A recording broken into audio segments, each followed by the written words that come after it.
Today we talk about one of the greatest monsters that cinema has ever seen.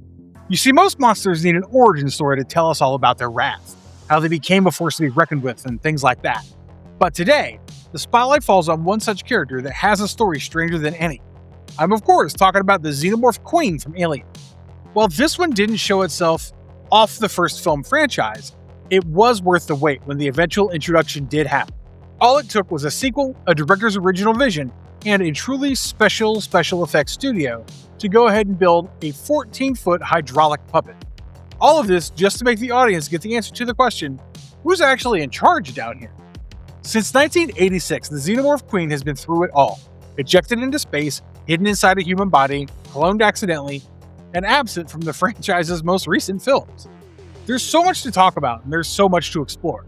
So, without any further ado, I welcome you to the entire story of the Xenomorph Queen. Let's jump right into it.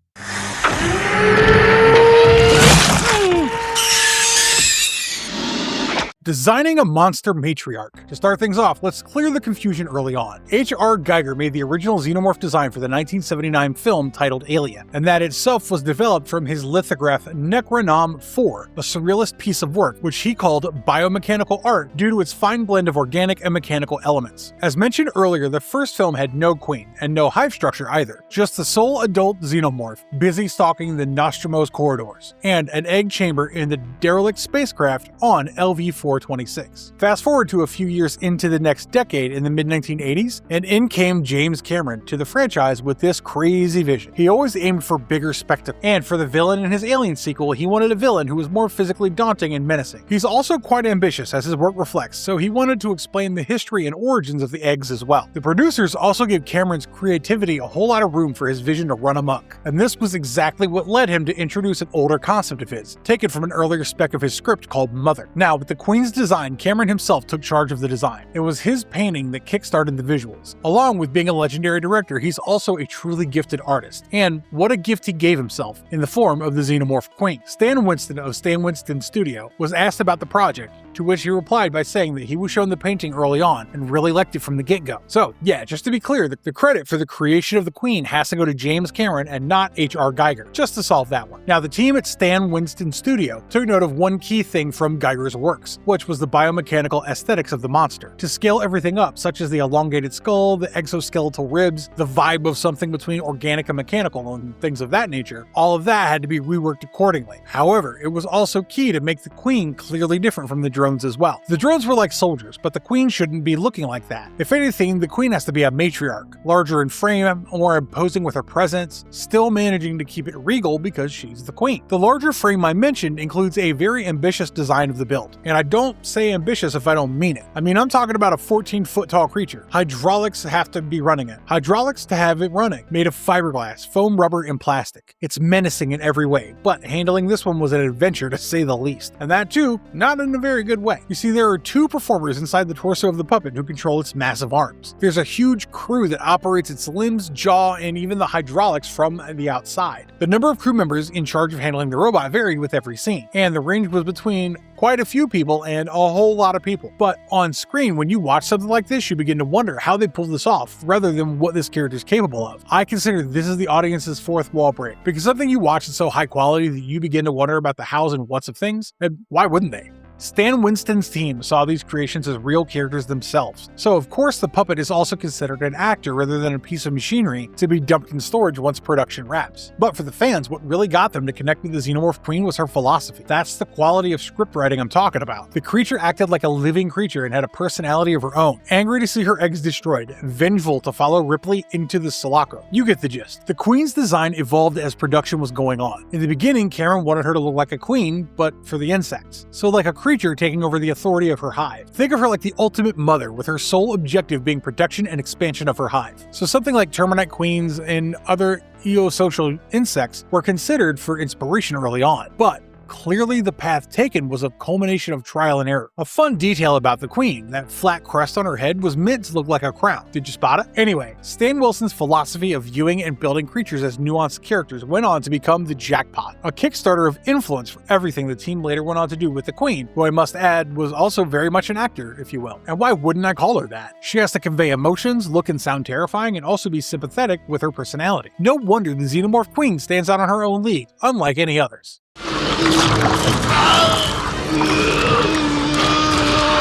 First appearance, Aliens, 1986. The first film, the one without the Queen, had masterfully shown the horrors of claustrophobia through the corridors inside a single ship. But the sequel, the helm of which was taken from Ridley Scott to James Cameron, had a major change in the world it was building and going to place this story in. For the second film, we moved to the sprawling colony of Hadley's Hope on LV-426, and this location is exactly where the Queen is first discovered. Ripley and the Colonial Marines ventured deep into the Hive, built around the atmosphere processor of the colony. In a bid to look for the colonists who went missing, like the young girl Newt, who had somehow managed to make it through by hiding in the vents, they come across a hive with the kind of darkness and spookiness that only makes it seem like a nightmare to be there. Eventually, Ripley finally finds Newt, but the two stumble into a chamber, which stops them cold. That chamber is filled with thousands of eggs, and at the very center of this egg chamber is something never seen before, and something like nobody will ever see again. It's none other than the Queen herself. She's massive in size and lays eggs on a constant basis to continue producing the next generation of xenomorphs. This right here to me is the moment I would point at to explain the entire franchise. And it's much simpler to understand than you realize. The Queen is the source, and everything else is just the reproductive cycle. Now, the interesting part that I've noticed is that the xenomorphs also have a caste system of their own. It's a hierarchy, and it's made pretty clear from all of their sequences together. The drones are soldiers, and the Queen is the mother and the leader of the Hive. Now, in such a scenario where Ripley is stuck, any sensible person will do what she did, negotiate. It's more like a threat. Ripley warns the Queen that if the latter does not call off her guards,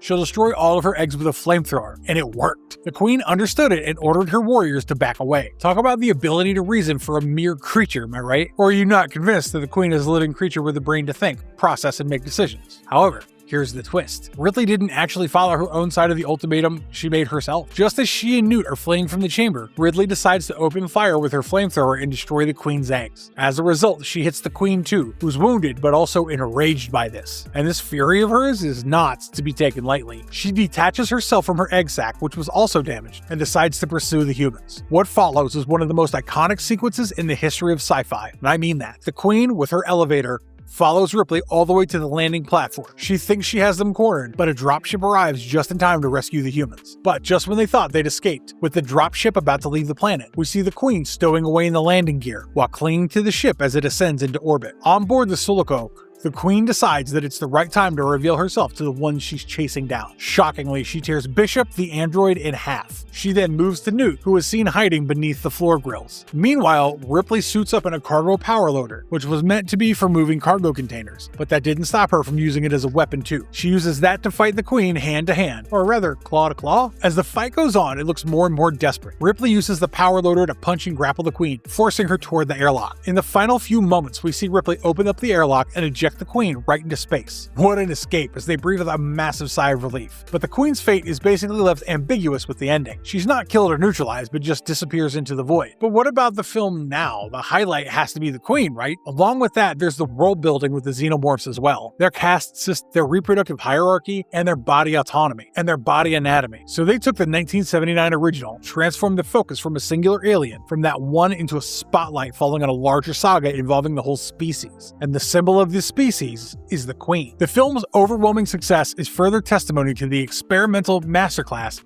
seen in the sci-fi sphere. The film even won the team an Academy Award for Best Visual Effects. Who would have thought that a gamble by James Cameron would pay off so handsomely? That's not the point of concern anymore. The Queen of the Xenomorphs has become a sensation, and that's all that matters.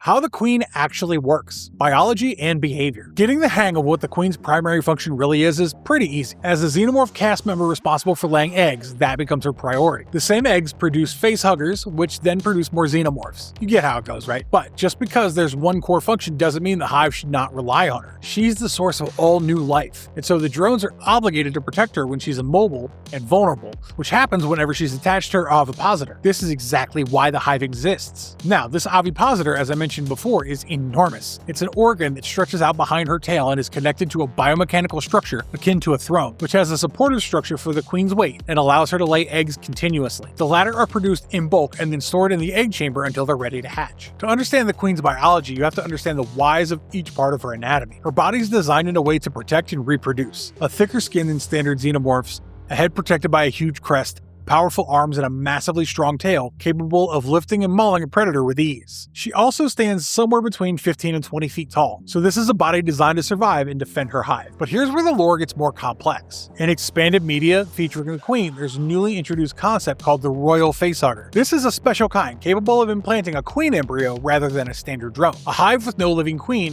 opts for this method to create a new one. The royal one is larger and more resilient than a regular type. It has webbed legs, darker skin, a well-armored body, and a bladed tail. All of these make it a defensive monster. But this concept wasn't depicted in the original films at all, and that was the case until Alien 3, where it was introduced to explain the film's plot, which was later reinforced across games, comics, and other media. There was also a super facehugger planned for Alien 3, but that idea was dropped eventually, in spite of a glimpse of it being caught in the assembly cut of the film. However, the idea is still looming in the expanded universe, constantly finding itself to be a part of the lore. Another reoccurring concept I want to mention is the hive mind. It's said that there's a psychic link between the queen and her drones, where she can communicate to direct their actions and coordinate their attacks. She's very intelligent in her decisions and strategy, and so we've seen this when she shows her mastery in reasoning, problem solving, and negotiation. Now, while the hive mind theory was never confirmed in the films, it's an inferential theory and it sounds quite convincing, and I'm sure it does fit the xenomorphs and their insect-like social structure to have them behave like termites or ants with the queen at the center. Side note, for those unfamiliar with the terminology, here's the difference in case it sounds confusing. A drone is a regular worker. A warrior is a more heavily armored subtype. Both of these are seen in films and other media. And then there's the queen, the leader of the hive, a mother who will do anything and go to any extent to protect her children. And this maternal side of hers is what puts her in a whole different league whenever compared with other monsters in the franchise.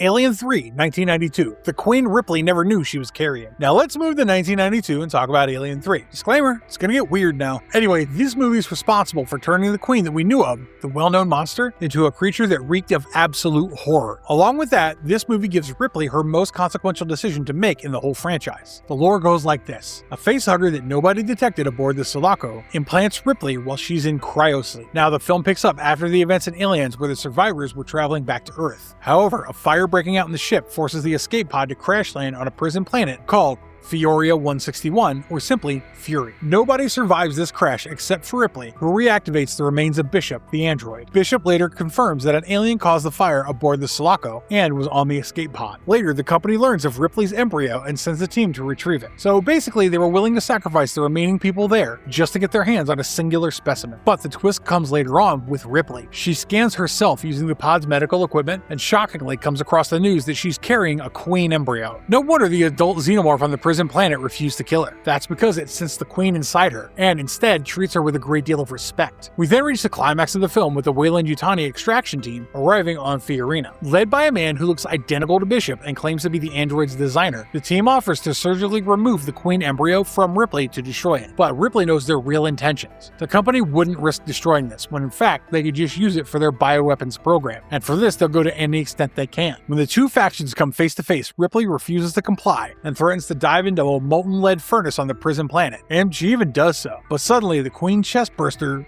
bursts out of her chest, which Ripley holds tightly to make sure it perishes with her. This is a truly historic storyline in my books. The first time a storyline has used the queen as a vehicle for a human character's arc. The ending, with a firm protest against allowing a corporation to weaponize the creature like the queen, is one of the most resolute endings you can find. However, the film's production was a mess in its own right. David Fincher, the now legendary director, was making his directorial debut with this one, and definitely didn't have an experience to cherish. With the studio interrupting regularly, the script being revised way too many times, and some key ideas being scrapped, it's safe to say the final product was quite a compromised one. Moving forward, Fincher simply distanced himself from it. Nevertheless, I may be too big of a fan of the Queen's character, but I personally like this one a lot. Carrying the Queen inside you and trying to protect multiple lives in the same body is insane, but this sheds light on bodily autonomy and the loss of control. Ripley's final decision is a powerful stand against the establishment. The regular chest burster is much different from the Queen's version, and the latter is larger, more developed, and yet has a more tragic arc than any other queen.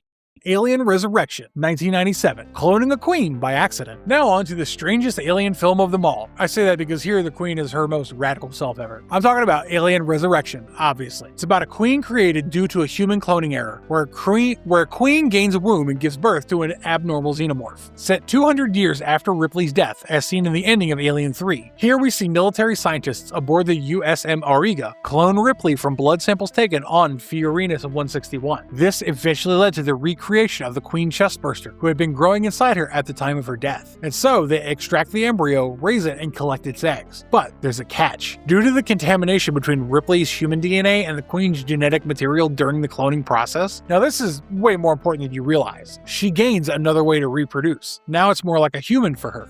This saga resulted in the birth of Newborn, a human xenomorph hybrid, larger than a standard alien, with its pale translucent skin, a humanoid skull-like face, a human tongue, and no tail. This is a creature unlike anything else seen in the franchise ever. However, the most questionable behavior beat of the Newborn is its rejection of its mother, the Queen. In fact, it kills her right after birth by tearing off her upper jaw with its bare hands. The chain of events contradicts every major ending before this, where the Queen is the epicenter of all things familial instead of just being the victim. You may have heard this writer's name. It's because it's somebody named Joss Whedon. He wrote the script for this film and described Newborn as a very different creature, more alien looking than others even. The design for this one was a major debate as well. It was pushed back until they got to this almost human-like appearance. Its eyes and nose were later added on to showcase more expression. They just wanted to make sure the audience doesn't see this as just a killing machine, when its key is to also view a monster or its byproduct as an actual character. But if you remember Newborn's death, then I still pray for you. If you don't, you're very lucky. The visual effects for that time just nailed this one in terms of showing it as shocking and visceral as they possibly could. The film received a mixed bag of reviews in spite of being a commercial hit. Its exploration of identity and how nuanced its approach is worth talking about. Ripley being a human xenomorph hybrid and the cloned queen also being in the same situation suggests one simple thing, which is that maybe the species and our understanding of it need a lot more work.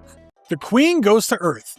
Dark Horse's comic saga. I've spoken about Alien 3, but there is a chain of events right before its release that might just get your attention for a minute. Check it out. Dark Horse Comics had come up with an entirely new continuity that had the Queen escaping captivity on Earth. This was something that shaped fans' expectations for years to come. Sadly, the films never took this route. The comic, titled Aliens Outbreak, or Book 1, written by Mark Verheiden, was published somewhere between 1988 and 1989. It marked the Queen's first extended story outside the films. The story was about a mission to the Xenomorph's homeworld, while the Queen was captured on Earth by a corporation known as Bionational. The twist of the tale comes in the form of a religious fanatic who frees the Queen before a hive establishes itself there. That just meant that the Xenomorph threat got to Earth. This was the first time the Queen had a storyline on Earth, something the films never tried out. A later sequel to this comic titled Aliens Earth War, later known as Female War, published in 1990, had a story featuring Ripley, who devised a plan to capture the Mother Queen from the aliens' homeworld in order to draw the rest of the Hive into one location. Once again, the plot never replicated in the films. However, there's an interesting bit of continuity to be noted. Dark Horse's comics were published well before Alien 3 and Resurrection, so they followed the concept of Ridley, Hicks, and Newt who survived aliens and continued with their adventures. It hits them back in the face when you realize the deaths written into Alien 3. Later reprints were altered after Alien 3 contradicted the comics, including changing Hicks and Newt to Wilkes and Billy. The two are simply incompatible with one another in their stories, just as simple as that. Dark Horse later on launched more Queen-centric stories, such as Aliens Genocide, Aliens Rogue, both of which greatly expanded on the character. The latter showed the Queen's advanced sense of intelligence, especially with her cunning strategies. Consider her more of an antagonist of sorts than her usual monstrous self. The comics also brought in a cool concept of the Queen Mother, who was a powerful queen who ruled over the other queens. As seen in Aliens Female War, the Queen Mother is more intelligent and dangerous than a regular queen. And you'll see that as well when you notice how tactical and manipulative the Queen Mother can be. And that with such efficiency. So yeah, the comics were popular and held their own ground in this universe. Having kept the Alien franchise alive during the time between the two films, they were crucial in developing a great set of lore for the Queen, among their other factors core to their success. Boss Fight Royalty, the Queen in video games. Over the course of 3 decades of Alien games, we've seen the Queen often used during climactic encounters. However, Aliens Colonial Marines from 2013 had a different vision, and it really is an interesting one. The climax in this one featured Marines fighting to eject a captured Queen from a spaceship's cargo bay. Then there was a downloadable content segment called Stasis Interrupted, which showed an earlier Queen being captured by the Weyland-Yutani soldiers. So basically the game simply saw her capture as just another common outcome. Move to 2021 with Aliens Fireteam Elite. which brought us the Katanga Queen as a major final encounter rather than a direct boss fight. This queen is more mobile than the ones before, and this interpretation is usually considered a proper modernized take on the character. Amongst all these, the exception only came in 2014 in Alien Isolation. A hive is present in the story, filled with eggs, facehuggers, and a breeding population. But in spite of all this, the creators never show the queen once in this one. They say this decision was to preserve the atmosphere and restraint of the 1979 original film, rather than to escalate into an Alien-style spectacle. Basically, the queen being absent was meant to show tension, not let things turn into a mere spectacle. There were other games as well, such as the Alien vs. Predator games, where the queen often appears as a boss fight. The 2010 game had the queen defeated in the Marine campaign, while also being a playable character in other games as well. The game side of the story is unlike whatever the films have done or will do. The Queen's role is crucial in most games, and that should be a credit to her versatility as a character. Terrifying boss? Check. Playable character? Check. Background presence even? Check. And yet, she's the Queen. Alien vs. Predator. A queen as prey. Back to the films now, and it's the turn of the century. The 21st century had its first entrant into the Alien franchise in the form of the 2004 release titled Alien vs. Predator. This one had the Queen no longer be the head of the table. She's just livestock and a weapon at best. Paul W.S. Anderson directed this one, and the film showcased the Predators maintaining a captive breeding operation under a pyramid on Bouvet Island near Antarctica. Using human hosts to incubate xenomorphs, they didn't even spare a full queen here, all for the sake of their ritual hunt. It was unlike anything ever reinterpreted for the queen. I mean, it makes you think, why even call her the queen, right? Still, the most dangerous thing in that film, but also a mere tool employed by a more advanced species. And now, she's just prey. The climax in this one had the queen fighting a predator named Scar in an intense battle where they both used their natural weapons. Scar had already detonated his wrist collar, which destroyed the pyramid completely and the remaining xenomorphs. But the queen survives the blast,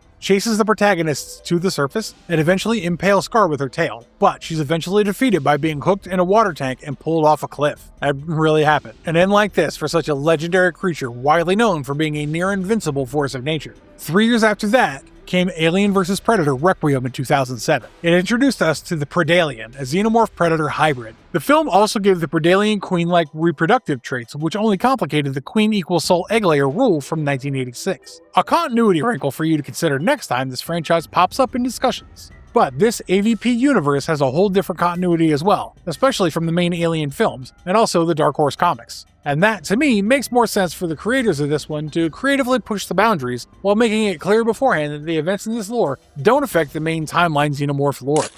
Alien Romulus, 2024. The Queen Who Wasn't There. The latest film release from the franchise came just 2 years ago, and it was Alien Romulus. It had an entire station of xenomorphs, and even that didn't have a single queen anywhere. The story takes place between the events of Alien and Aliens, where we meet a young crew that discovers an active xenomorph breeding operation, and the preserved remains of the original 1979 creature, better known as Big Chap. Researchers use xenomorph material to reverse engineer a black goo-derived compound. Strange? Yes. Consequential to moving the plot forward? Absolutely. There are quite a few notable departures from the original lore in this one. Facehuggers, now reverse-engineered and bioprinted from xenomorph DNA, are said to have not been laid by a living queen. It's worth asking why. Plus, I'm glad it was a popular opinion. The climax of the film brings us the offspring. Kay, who's pregnant, injects herself with an experimental serum called Z01, accelerating her pregnancy, which mutates the fetus with xenomorph genetics. And this byproduct is the offspring, a massive human xenomorph hybrid with an engineer-like appearance. Ultimately, it kills Cade, is later ejected into space by Rain,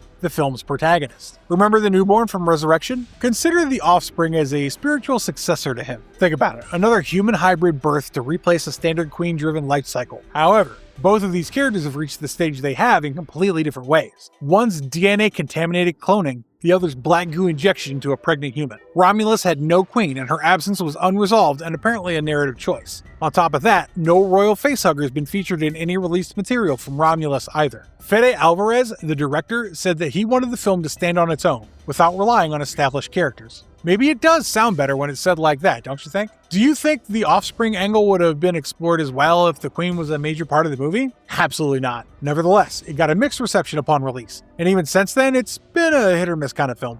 Alien Earth 2025, where the franchise stands now. But Romulus is not the end of the road for the franchise. You'll be pleased to know that Season 2 of Alien Earth is being produced as we speak. Alien Earth, the franchise's first live-action TV series, created by Noah Hawley, premiered only as recently as last year. set roughly 2 years before the events of the original 1979 film, so basically the year 2120. It still comes after Prometheus and Alien Covenant in the franchise's screen chronology. During this time, 5 companies control Earth and the colonized solar system. One of them is the emerging Prodigy Corporation. The story is about the deep space research vessel USCSS Maginot crash landing on Earth while carrying multiple alien species. Among them are xenomorphs. The series tackles the tale of how the corporate factions and a group of hybrid characters deal with the fallout. Season 1 of this show has a lot from the original lore: xenomorph eggs, facehuggers, and adult xenomorphs. However, unfortunately, the traditional egg-laying queen again seems to have not made the cut for this one as well. In the finale of this one, we see the xenomorphs respond to Wendy, a hybrid character, as she communicates with and directs them. This can be read as the first time the franchise has had a human hybrid figure